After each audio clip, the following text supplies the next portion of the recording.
Hello guys, Dhananjay here, and I was already confused whether to select the white K6 Power or the Redmi 3S Prime. Both the phones have almost similar specifications and are priced almost same. And to add up to that confusion, this device shows up. This is the Redmi 4 Prime, which is not launched in India yet, but it is launched in China. If we take a look at the box, at the backside you can see that it is having Snapdragon 625 processor, 5-inch full HD display, 4100 mAh battery, 13 megapixel rear facing camera. So it is pretty decent phone, I would say, and it will cost you around $165 or less than that, which comes out to be 10,000 to 11,000 rupees, because of which it becomes more confusing whether to select the Lenovo K6 Power, Redmi 3S Prime or this Redmi 4 Prime. And the Redmi 4 has three variants. First one is Redmi 4A, then Redmi 4 and the Redmi 4 Pro, which I'm going to unbox in this video. Redmi 4A has Snapdragon 425 processor, Redmi 4 has Snapdragon 430 processor, and this device Redmi 4 Pro has Snapdragon 625 processor. Snapdragon 625 is clocked at 2 GHz with 3 GB of RAM and 32 GB of internal storage. 128 GB of microSD card slot is also available, which is quite normal thing. And the device is made out of metal completely, and in my initial impressions, it feels better to hold in hand than the Redmi Note 3. Let me just take this out, and the device is, oh my god, it looks so good. And the metal finish looks, let me just boot up. And as I said, this device has Snapdragon 625 processor, whereas the Asus Zenfone 3, which is priced at around 25,000 rupees, has same specifications, that is Snapdragon 625 processor, 3 GB of RAM and all the other things. And we are having documents over here and SIM ejector tool if you are interested in that. So the device has already booted up.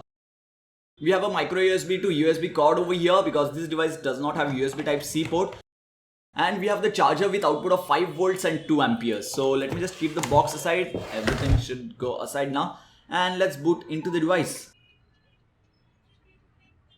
So we have successfully booted into the device, and let's go into settings first of all, then go into about phone. And as you can see, this is the Redmi 4 and it has 3 gigs of RAM, 32 GB of internal storage, and it is based on Android 6.0.1, which is Android Marshmallow, and Android Nougat might come to this device pretty soon. And one of the reasons why I did not like Xiaomi releasing 3 smartphones in Redmi 4 series is that all these phones have different processors. That means if they want to give software updates to each device, then they will have to develop ROM separately for each device. So as you can see, Play Store is already installed on this device. That means this may not be the China stable ROM and you may not get any type of update over here. And if we check for updates over here, it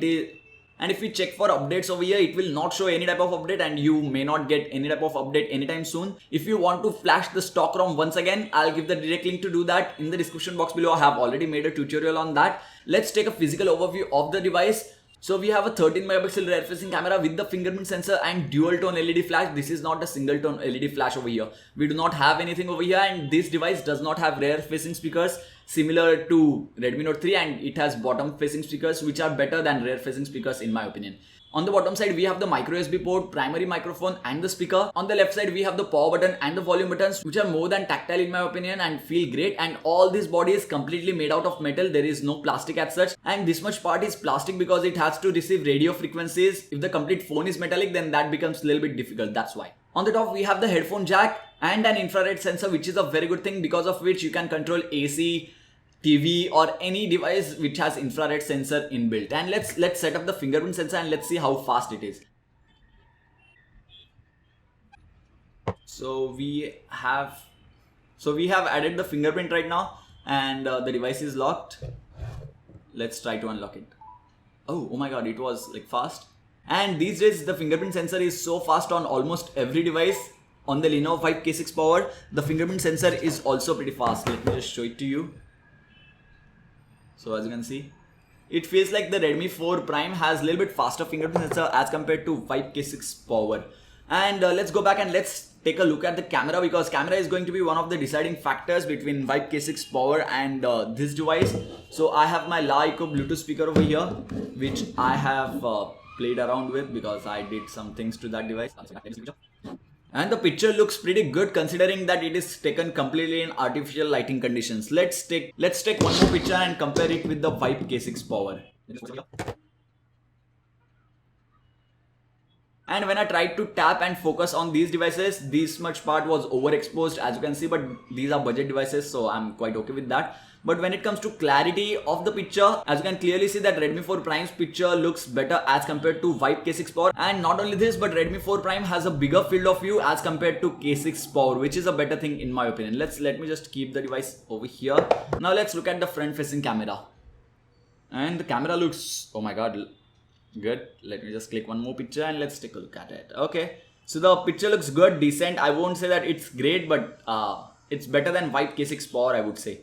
So that was it for the camera, and unfortunately these buttons are not backlit, so you will have to rely on your own judgment when it comes to pressing these buttons correctly. There are tons of features available in MIUI 8, and as China stable ROM is present on this device. So this device has a 1080p full HD display, which is a good thing because all the other devices such as Redmi 4A, Redmi 4 or Redmi 3S and Redmi 3S Prime had 720p displays, and in my opinion this display looks great and it is more saturated than I was expecting it to be, but I like saturated display, so I'm going to like this display too, I guess. So let's go back. Xiaomi claims that this device has a 2.5D glass on the front, which is a good thing, and it is not curved at the edges, but the back side is curved over here, so the device feels better if you're using it one-handedly. So yeah, this is pretty much it for this video guys, and I'm surely liking this device. And if you are interested in buying one for yourself, then I'll give the direct link for that in the description box below. Do not forget to check it out. And it's just $160, or it is going to be around that. I will be posting my full review pretty soon. So if you have not subscribed to the channel already, then don't forget to hit that subscribe button down below, or just click on my face right now. Don't forget to give this video a huge thumbs up if you liked it. And if you want to watch more content, then click on any of the videos which is playing right now and you can watch that video further. So yeah, thank you guys. Thank you for watching.